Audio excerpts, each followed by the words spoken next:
This NorthJerseySports.com multimedia presentation is brought to you by Classic Mortgage. Need financing for a new home? Want to refinance the one you already have? Classic Mortgage has you covered. Specializing in all types of mortgages, FHA, Veterans Administration, new construction, traditional, and more, Classic Mortgage has the keys. Talk to one of our home finance experts today. Call us 201-906-7457 or visit our office at 25 East Spring Valley Avenue in Maywood. Open the door to your new place with Classic Mortgage, your hometown lender. We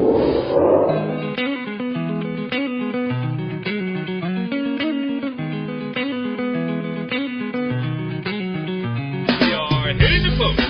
NorthJerseySports.com's original multimedia series talking all things soccer, boys and girls, across North Jersey. This is Season 3, Episode 3, and we are brought to you tonight by Moe's Southwest Grill. And not just any Moe's Southwest Grill, I will have you know. The Moe's Southwest Grill specifically in Paramus, Mahwah, Clifton, Pompton Plains, and Nanuet. Richie Ballgame Barton, you have gorged in one of those locations. Is that not true? Moe's Mondays. I mean, come on.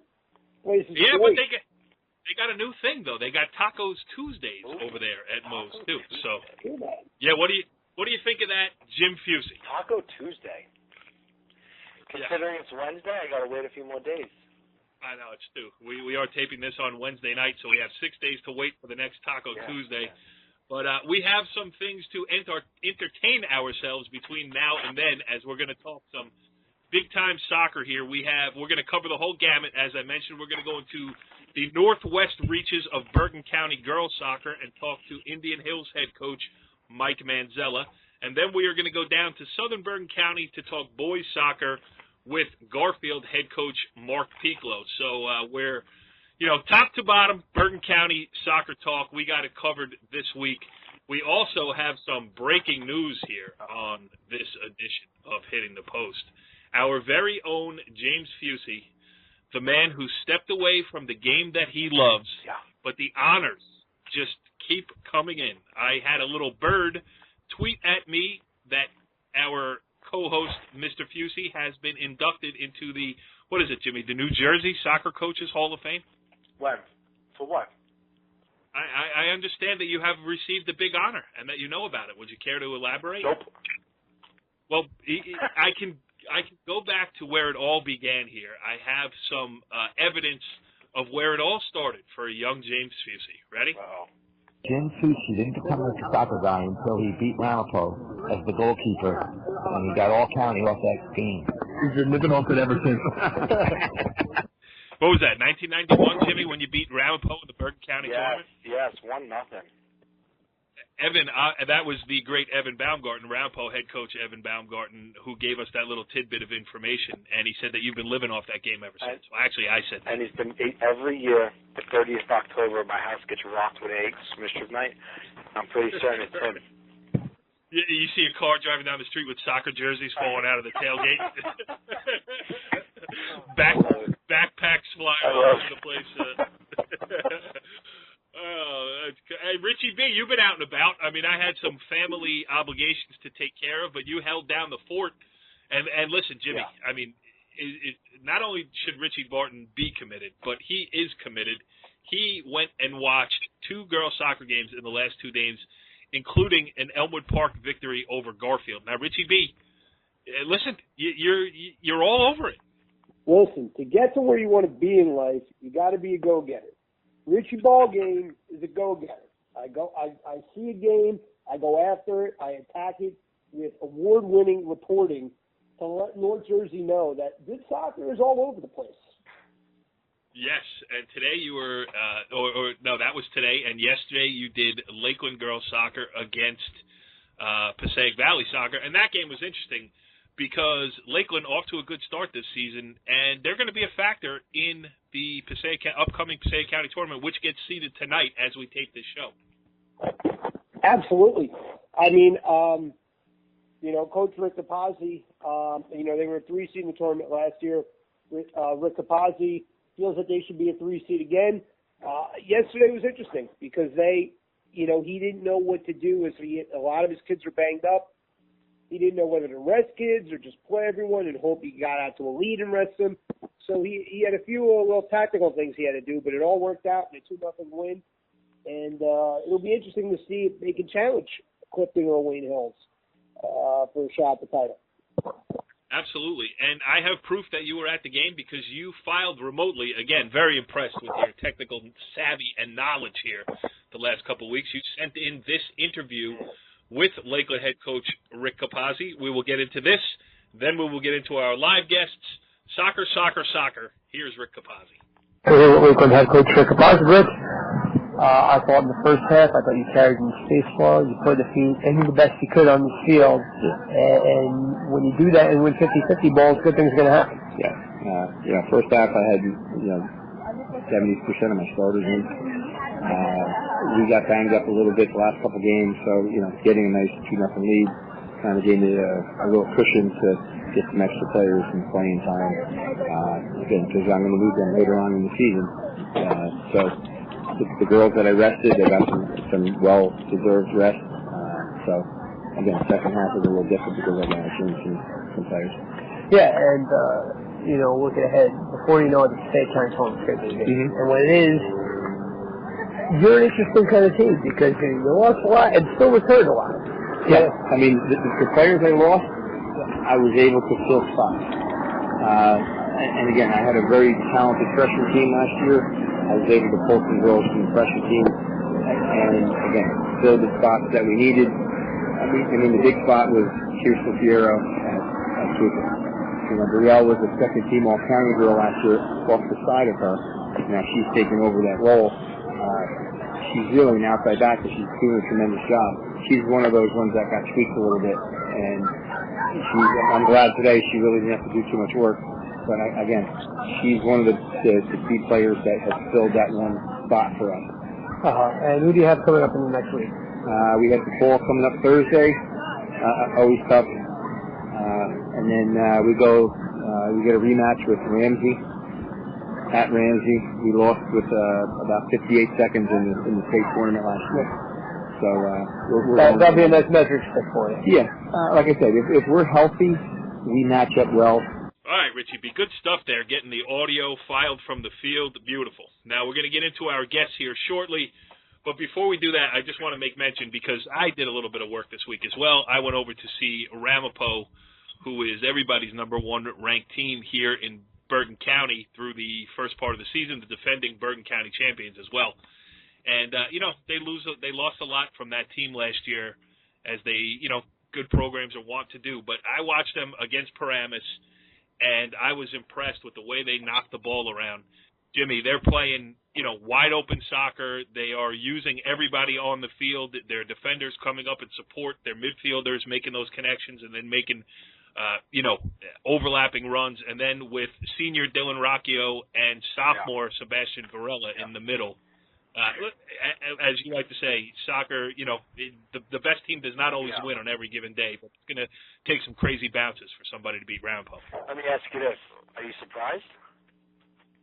Well, I got to be honest with you. I've been covering Ramapo for, it's going this 15, 16 years now, and I've seen them every year. Yep. And I'm not surprised when they're good. Yeah. But I was surprised, being honest, that they're this good. I mean, again, I caught them against Paramus, and Paramus doesn't have a win yet this year, but they've played some good teams tough, and they're playing a tough schedule. So you would never say that Paramus is a bad team. Struggling in their league, but again, the league they're playing. Cutthroat, sure. Yeah, it's cutthroat, but I mean, Ramapo really looked like they had it all together. They here's the two things that you realize. A, you realize how good the kid Rocchio and the kid Varela are, because they've been players in this program since their freshman year. So to get on the field as freshmen in that program is awfully difficult to do. And then you realize how deep the program actually is, because you watch a kid like Justin Chi, who steps into the starting lineup this year, and you're like, you know what? They won the county championship last year, and that kid was sitting on their bench. Whereas many other schools in Bergen County, that kid's a key piece to a team trying to make a state tournament run. You know what I mean? Okay, so you've been covering for 15 years. Let me ask you this: in those 15 years, when hasn't been Ramapo the team to beat? Well, 2 years ago, I think they had a little crisis of confidence. Not that they were bad, but maybe that might be it. And they've had some great players over the years. I mean, you think back. Oh, go ahead. And 2 years ago, they lost to Bosco in the county semis. Right. In a drag-out, very physical, I believe, a shootout game, if I'm not mistaken, or maybe a 1-0 or 2-1 win in overtime to play up in the county final. So my point exactly. A bad year. They only got to the Final Four. Yeah. So when you have a program like that, and not too on or talking about Cliffside, you have those kids. When you have a program that wins, winning breeds winners. Winners breed confidence. And anytime a kid, we've heard me say it a million times, anytime a kid has got confidence and the program's got confidence, you're going to have that. A lot of coaches use that, well, who's next? Step up. Who's going to step? Well, you know what? That's cliche and all, and that's cool and all, and that's a great philosophy. But how often does that happen? Right. Well, you know what? It does happen often at Ramapo. You know why? Because they have that depth. They have to often at Ramapo. That's my point. All the time. It is. But more importantly, I think what it does is it sets a tone, in preseason and really all year long. Right. It creates competition. Yes. And, those kids know that they don't really have room to slack because someone is giving it down their neck for their job. Yeah, now I haven't seen Bosco yet. I haven't seen Bergen Catholic yet. I haven't seen the top handful of teams in the county yet. But my point, though, with this Ramapo team is, in years past, you think back to the great players that they've had, and they've had many of them. You think of like an E.J. Alvarado, an Elliot Osafo, a Brandon Alvarado. Yeah. But those were guys who were great at holding the ball up. You could play the ball up in the back to them in the middle of the field. They'd keep a defender on their back and let the team get forward, and then they could play off of that. This team, they don't have a really like a target guy that they're counting on to do that. It's ping, ping, ping, ping, ping, and they're in. And that's what makes it more dangerous this year than any year in the past. Yes, and yes. The difference with Ramapo is a guy like Rocchio. Rocchio is the leader and their captain, but he's also their energy guy. And he's a real rah-rah type of guy, and that plays well. Yeah. I mean, that plays well on a team that's thinking that, let's face it, they're thinking, county title, state title, or the season's not successful. Mm-hmm. Yeah. No, you're right about that. All right. Well, we welcome in here on the Moe's Southwest Grill Hotline our first guest of the evening, a guy who's doing a great job already in Oakland in his first year on the job as the Indian Hills girls head soccer coach. He is Mike Menzella, and he joins us on the Moe's Southwest Grill Hotline. Coach, thanks for hopping on tonight. Glad to be here, guys. Thanks for having me. We want to talk to you for a lot of reasons, but numero uno, or the first two, maybe I should say, are the fact that the two numbers in the win column, Ramapo and Ridgewood this year, two of Bergen County's most storied soccer programs, and you guys have been able to play at their level this season. Coming in your first year, taking over a new program, I'm sure you had a lot to catch up on, get comfortable with the girls, all those other things. Two big wins right out of the chute kind of helps a little bit, huh?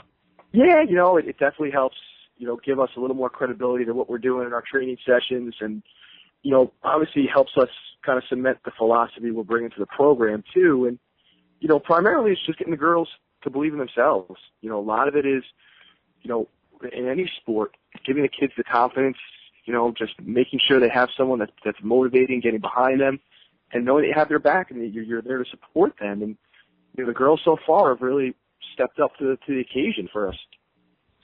What were your goals coming into the season? I mean, how close? Yeah, we know Jim Loudon, who the former head coach over there at Indian Hills, did a great job over many years. In fact, I was there. I think it was 2003 in the Bergen County final when Indian Hills played Ramapo in that game.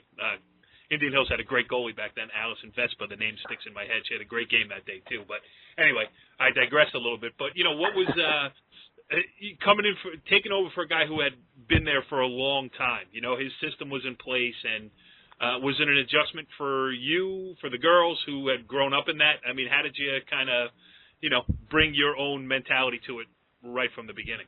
Yeah, it was definitely challenging because, the one thing I told the kids, I'm like, Loudon had won back-to-back state titles in 02 and 03 with this program. And, you know, he really put a lot of sweat and blood and tears into it. So stepping in, you know, there's big shoes to fill. And with them, it was just a lot of, you know, this is all new now. You know, there's gonna be some growing pains. You guys getting to know us getting to know you, and you know, we had great numbers coming out this preseason. This summer we had, you know, 40 girls during summer practices. We had a little over 50 kids try out, which was great in terms of, you know, seeing that there's potential there in the community. My wife and I live in town. We've been here now since it'll be our third year.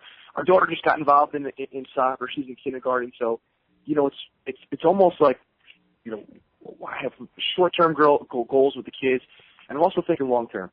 You know, in terms of being very visible in the community, getting out to see the rec soccer kids, and you know, a big goal is keeping these kids with our program because, you know, with that rivalry over the years, and you know, teaching at Northern Highlands, you know, you see it firsthand.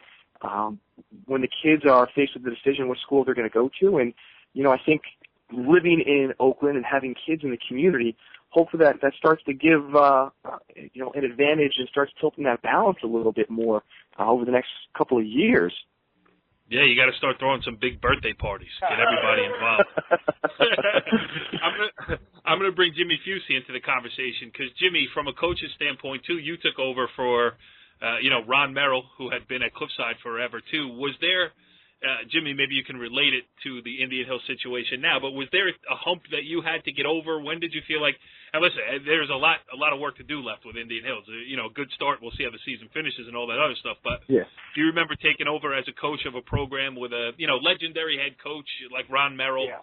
And then, you know, trying to fight, you know, beat somebody who you hadn't been able to beat in a while? You know what it was for me? It was a little different because I was his JV coach for 2 years. Then I was his varsity assistant coach for a year, and then I took the reins from coach after he retired. So I kind of had my thumb on the pulse of the program and knew who was coming up. And in the off seasons, we were in the weight room, study halls. In the summer, I was training them when coach wasn't around. So I kind of had my finger on the pulse for the most part. But coach, my biggest question to you is very simple. Being a first-year coach, knocking off two giants. How did you keep these girls humble after those two wins? Right. Like, you know what? To keep them humble, and listen, the huge wins, celebrate, absolutely, but you still got to practice the next day. You still got a week full of games. How did you keep them humble? Well, the first one after the Ramapo victory was, you know, listen, now you guys understand why we were saying to you guys 2 weeks ago, no one else is going to believe in you except for our inner circle. And now believe that you guys can accomplish great things this year and believe that you guys have a lot of potential. And the message after the Ridgewood game was, you know, a little bit different. It was like, all right, now that we've got, you know, these two wins and we're starting to move forward, now there's even more work to do. And you guys have to realize our training sessions have to now step up that intensity. And we're challenging you guys with bringing that every day. And, you know, we've talked after, you know, our most recent game, you know, about the kids holding each other accountable now too. You know, it shouldn't just be the coaching staff getting on you guys and trying to motivate you guys and push you guys, but each other. Because at the end of the day, you know, you're not trying out there and going hard for 80 minutes for me or for my assistant Kyle. It's for each other. And, you know, if you see a girl taking a sprint off, you see a girl taking a play off, you know, get on her about it now and challenge her. And, you know, that's what we've started to see develop now over the last, 10 days, which has been great because we're taking steps forward. And the message every day is you have to be able to look yourself in the mirror and say, I got better. And if we can do that on a daily basis, we're moving forward. And, you know, we got beat up against Northern Highlands the other day. We took a loss to Paramus. And we said to the girls after the loss to Highlands, we're not worried about the result right now in the middle of September. Because as long as we can say that we're getting better and we can execute a game plan, and we did for the first half of that game, and I said to them, do I sound disappointed to you right now? I'm like, I'm proud of each and every one of you. And getting them to believe that, you know, they have that discipline. And once things start coming together for 80 minutes, it's going to be magical. Yeah. Do you have a lot of upperclassmen on your team now, Coach? We have 6 seniors, and we have a couple of juniors. You know, actually, our starting goalkeeper is out. She's a junior. We just actually lost our backup goalie in the Highlands game too. So the injury reserve is starting to hit us a little bit. Jimmy, look at you. You're, Coach, he was a little bit nervous coming on to the show tonight because, he's boys soccer all the way through. We're dragging him into the deep end of the pool. Look at him. A question and a follow-up question. Listen, I got my swimmies on, man. My noodles wrapped around my waist, and my swimmies are on. We're all right, man. Coach is doing a good job, too, man. Come on. Go ahead, Richie B. Again, you've won games in such exciting fashion, coming upon a little rough patch, and injuries are starting to hit you. What do you think you need to do tactically to really combat that? And because you have tough games moving forward too, to get back to where you want to be. Do you feel you need to tweak certain things, or do you feel like next man up? Let's just keep doing the job. Listen, the injury is always, my belief on it's always giving the next kid the opportunity to step up, which we've seen now in the last week or so. But tactically, it's just getting the kids, again, we try to keep it very, very simple. And we saw in the preseason in terms of what we were trying to do on the field, what areas of the pitch we're trying to attack, getting the kids to focus on that. So no, we're not going to change anything because the kids have been playing very, very well with the rotation because they believe in the system that we're running. It's just a matter of again, fine-tuning it, reminding the kids of what we're looking for on the field. Because, again, we've only had now a month under our belts working with these kids. It still takes time, and 2 weeks from now we're still going to be tweaking. But it's really just building off of what we've already put down now and hopefully getting everybody back to 100% and see where we kind of go from there. Have you talked about goals? I mean, what are you trying to get accomplished this year, or, do you not? Some coaches that we talk to are like, yeah, I set down, at the beginning of the season, this is where we want to be at the end. And some guys just say, let's play it out and see what happens. No, we had, after the preseason with the girls, we had a team meeting before one of our training sessions. And, every girl sat down and just said, listen, let's come up with what you think what we can accomplish as a team after you've seen what we've done in the preseason. And we kind of went through it all. And it was basically unanimous in terms of the girls being on the same page. Let's get into the county tournament. Let's qualify for states, and let's go deeper now. Because in the past 2 years, we've been knocked out really early. Getting above past that 500 mark because the last couple of years they've been sub 500, 6-11, 6-10, I think 6-10 in 2012. So again, just trying to see and sustain a little more success. Last year, the difference between them being 6-11 and going the other way is 6 one-goal games. Yeah. And that's the difference in conversation when you're talking about a team being the team struggling and a team being like, wow, man, look what Indian Hills was able to do last year. So they have the talent, and the kids have the heart and the desire. They were just on the wrong end of some close games last year. And you see the league that we play in on any given day, those games are going either way with, Primus beating Ridgewood, then you have Ramapo, knocking off people, Ridgewood knocking off people. So that's how we play. Every day, every game starts off 0-0. Yeah. But it's a mental game, too, because, like when you say you take your lumps against Northern Highlands, so does the rest of the world.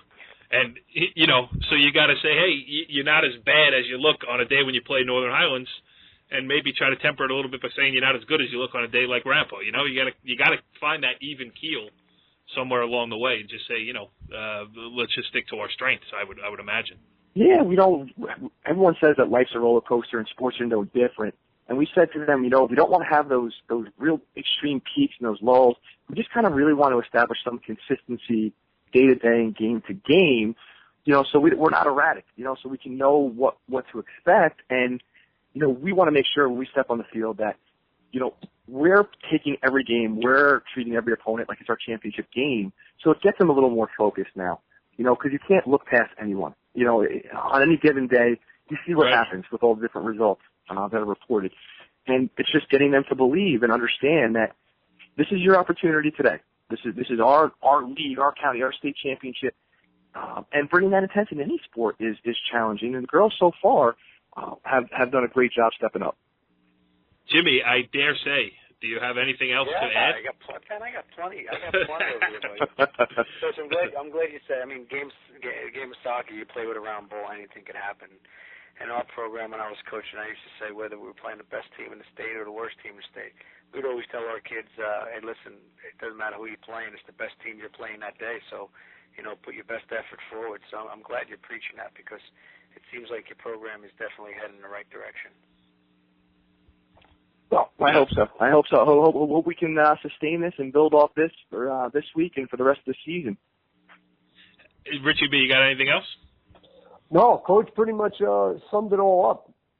Yeah, absolutely. And Richie B, you're intimately acquainted from your time on the Northern Highlands girls lacrosse beat last year, too. And, Coach, how much was that a confidence builder for you? I mean, that was one of the best seasons in the history of Northern Highlands girls lacrosse that you led them to. So, success for you. I mean, I don't know if you've been a head coach, what your resume is before that, but certainly coming off that in the spring, carrying over into the fall, I'm sure that had to give you a good feeling. Little shot of, hey, I can do this again. Yeah, it definitely helps. I think, in terms of, giving a little more credibility because not having any coaching experience with lacrosse when I got into that position. But listen, at the end of the day, it's the kids executing, the kids making plays in the field. And, I'll say this time and again, the kids always make me look like a coaching genius. So, the credit goes to the kids. Trust me, it's them, it's their hard work and their efforts, and their commitment. The reason why we've been able to be successful over at Highlands. Yes, and Jimmy will tell you the same thing. All pause, Jimmy, made you look like a good coach. A bunch of guys make me look like good coaches. Yeah, really. I think sometimes coaches get too much credit. I've always said I wasn't out there scoring or training in 100-degree weather, playing in state finals in 15-degree weather. They are. We just write the lineup, especially in soccer, man. I mean, what can you do in soccer? You put the lineup out there, you make some subs, you change your rotation. You tweak something at halftime. Maybe you take away a tendency. That's about it in soccer. You got to line up and play. It's not like baseball and football even basketball where you call them plays and you really have an outcome of the game as a coach. Soccer, I don't know much about lacrosse, but if it's anything like soccer, you got to line them up and go. Your preparation comes in practice and not much coaching during a game day, Yep, well said. Mike Menzella, the head coach of the Indian Hills girls soccer team, thank you for joining us here. And I would like to compliment my old friend Lorenzo Barata, Pal Park's own Lorenzo Barata, I might add. Sounds like a good hire going on here. He helped us get in touch with you. We appreciate it, and we'll certainly be out to a game to see you live one of these days. Thanks, guys. We're looking forward to it. All right, Jimmy, we're going to put you back in your comfort zone now as we go from girls soccer talk to boys soccer talk with our next guest of the evening. Joining us on the Moe's Southwest Grill Hotline, he is Garfield skipper Mark Pieklo. Thanks for joining us here on Hitting the Post. You're welcome, guys. Pleasure to talk to you guys. I love this interview. And it's a pleasure to have you on because, in the pre-interview banter between my co-hosts over here, I mean, Jimmy, you would think that Mark Pieklo was Bruce Arena, the way you talk about. Yeah, he is Bruce Arena. For me, he's Bruce Arena, yeah. Yeah. So, and let's talk a little Garfield soccer here. 4-0 through 4 games of the season. Tough to do much better than that. You got some good games coming up here, but before we get into, the future, let's talk about just the state of the Boilermakers at this point from your perspective, Coach. We're still trying to hit our stride. We still haven't played our complete game. Probably we played our best half of soccer against Elmwood Park the other day. But we still haven't strung it together. So, we're trying not to peak too soon. So we still have some work to do. We're trying to battle through a couple of injuries here. One of my starting backs dislocated his shoulder in the Manchester game. So he's probably going to be out for at least another week or so. So, we still got some work to do ahead of the county tournament. Yeah, absolutely. Go ahead, Jimmy. Coach, so you guys played about 2-3 times last year. Thought you guys were one of the most fun teams to watch in Bergen County. I thought your games transition were fun. I thought you had quite a bit of skill guys. Plus, on the back line, you had some size that can really neutralize some of the big boys in Bergen County. You returned some players back. What's the mindset of the kids? How confident are they right now? Well, they're very confident as to what they want to accomplish. Whether we're there yet or not, that's another story. But they do believe that we could do some good things this year. they believe that this year could be better than last year. And so far, I mean, through the first 4 games, we've scored 16 goals and only given up 1. That's a good ratio. Yeah, it's a pretty good ratio. You can win games like that for sure. Exactly. With that said, now, you don't want to get ahead of yourself. Any coach doesn't want to get ahead of himself. But I know you still got your eye on the prize, North 2, Group 2. Having coached North 2, Group 2, you got your Bernards, you got your Hackettstown. At what point of your season do you start keeping tabs on what's going on in that section? Listen, it's not North 1 where, you're going to see these guys in county tournaments. You can pick up the record and kind of get a gauge. When do you start peeking across Morris County and seeing, hey, what's going on? Maybe I should go out there and check out a team. At what point of the season do you start thinking about that? I started yesterday. I went to go see Dover play. I saw Dover play last year, too. I saw him in the Group 2 state semifinals knock off Ramsey. I know they got a new coach, so maybe, you can outfox them. Yeah, I mean, they looked all right. I saw them play against Boonton, who was having a pretty good year. They were 4-1 at the time, and Dover took them to out of 4-2 game. So, it's the preparation start now. You want to get a look at everybody just so you have an idea. For us, a good thing is Bernards is no longer in our section, but the bad thing is Harrison is. So, you get one good team out and another one comes in. So it's, Group 2, North 2, Group 2 is, what's that? Where did Bernards go? They dropped down? They dropped to Central. No way. North 2 Central. I was online Group 2 today. Central. I was online today and had them in North 2 Section 2. North 2. Yeah, they made a mistake. Oh, no way. Don't believe everything you read on the internet. You ever see NorthJerseySports.com? That's the only church you can believe. All right, now I'm going to switch gears here. Richie Ballgame Barton, our resident Garfield expert, and also Harrison Blue Tide boys soccer biggest fan in history. So go ahead, Richie B. All right, let's go. Listen, we got the Garfield coach on, and I talk about Garfield crying out loud. I know. Now, well, you do love Harrison, admit it. Well, you got to give me a Harrison scouting report before you're done. I can do that. But you said, you've scored 16 goals, allowed 1, but you said that there's, basically a lot of things that you need to work on. What are those things that you feel you really need to improve on to be a team that makes deep runs in the county and state tournaments? Really, there's 2 things. We got to improve our. Yes, we gave up 1 goal, but we got to improve our defense a little bit better. We got to be a little bit more consistent defensively. There are some gaps that we do give up through the midfield. We got to tighten that up a little bit. Offensively, we got to possess the ball a little bit more. We tend to kind of zone off a little bit and try to put on a show for the people, and that's when we lose our edge. We play better when we possess the ball and do our 1-2 touch passing. When we try to hold on and dribble the ball too much, that's when we've been struggling so far at this point in the season.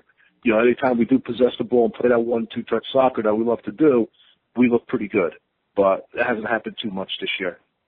And also, Coach, how about? Oh, go ahead, Richie. Sorry. I'll say one more. You had Nicholas Uriowski, who was a first-team All-County player last year, and whenever you kind of got in a rough spot, you got the ball to him, and he kind of settled things down and facilitated the offense. Who is that guy now? I mean, who is the guy that really you're counting on when things are not going so well in the midfield to kind of neutralize everything? Well, that's kind of what we're trying to find. We're trying to find ourselves with that. We thought we did in the preseason, but it kind of has been wavering a little bit. Dave Herrera, again, like we've talked about a little bit before, he's pretty good at settling us down. Jorge Salas, another forward, he does a good job of coming back and trying to keep us down. But the kid I'm really looking towards, running the show for us is our little sophomore, Oscar Sanchez. When he's on and he has the ability to, distribute the ball and control the game, he does a tremendous job for us. And it's just trying to get that mix of who's going to do it. So that's what we're kind of looking for. Yeah, and your team's always, Jimmy mentioned it early, and fun is the perfect term to use when you talk about Garfield boys soccer, because you play that style where, the ball is played to where the guy's going to be, not to where he was, and all that stuff. How much do you look forward to the county tournament when you get on, because you're playing on, in the league you play on, there's not a lot of turf. I mean, I think there's some. But, and the wider field, I mean, all of those things play into your advantage, I would imagine, just, from your style of play and the skill that your players have in, those true bounces of the ball help you, I'm sure, much more than your opponents. How much do you look forward to just getting on a level surface and getting after it?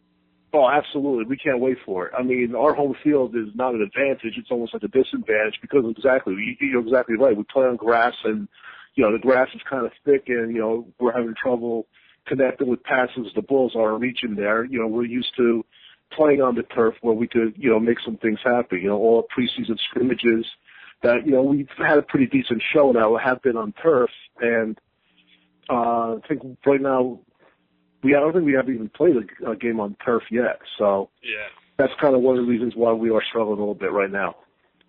All right, Jimmy, you asked a question while I send an email to Garfield Athletic Director Mike Alfonso to get this situation rectified. Go ahead. Coach, I think you're fielding Garfield. I think you're fielding Garfield's one of the nicest fields in the county, Coach. What, did you win a big game there, Jimmy? No. At one point? Yeah, in high school. Right. With the boulders in the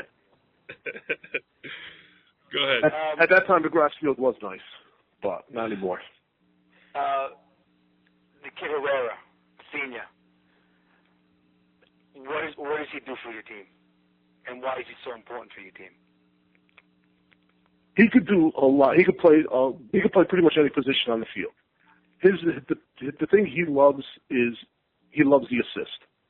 The first 3 years on the team, that's what he wanted to do. I would love to have scored some more goals, but he just loved passing the ball. I mean, so far in his career, he has, I believe, off the top of my head, I believe he has like 50 assists through, for his career. And he loves to come back for the ball, come back to the midfield, distribute the ball, make the passes. This year we needed him to score more, and he's off to a great start. I mean, he's got 8 goals so far this year with 4 assists. He could come back and play some defensive center mid. On his club team, he plays as a center back, and he does a pretty good job. At that. So he could play anywhere in the field that we need him. So he's a valuable piece to our team. Just an unselfish player, then. Excuse me? Just a very unselfish player. I can't hear you. He's an unselfish player. Tremendously unselfish. That's tremendously unselfish. There's times where I want him to be a little bit more selfish, especially when, he's got a cannon for a left foot and the ball's on his left foot. I want him to shoot the ball, and he's looking to make the pass to somebody else. So he's tremendously unselfish. Excited, as Coach Pieklo touched on here, he's incredibly versatile, which you don't see a lot at the high school level. Where, if you're a forward, you're a forward. If you're playing in the mid, you're playing in the mid. You don't see a lot of guys that can carry the ball, 40, 50 yards, make a cross, but if you need him to get all the way back, he gets all the way back. And to have that versatility and to have that leadership is obviously, a huge positive moving forward with that. Oh, absolutely. I mean, he's, like you said, his versatility is key for us, because if there's a tight game, like there was at times last year during the state tournament, we'd get a lead, we would bring him back just to tighten up that defense even more. So he just does, he's such a valuable piece. I mean, if he goes down, God forbid, with an injury, I mean, that could kind of spell disaster for our season.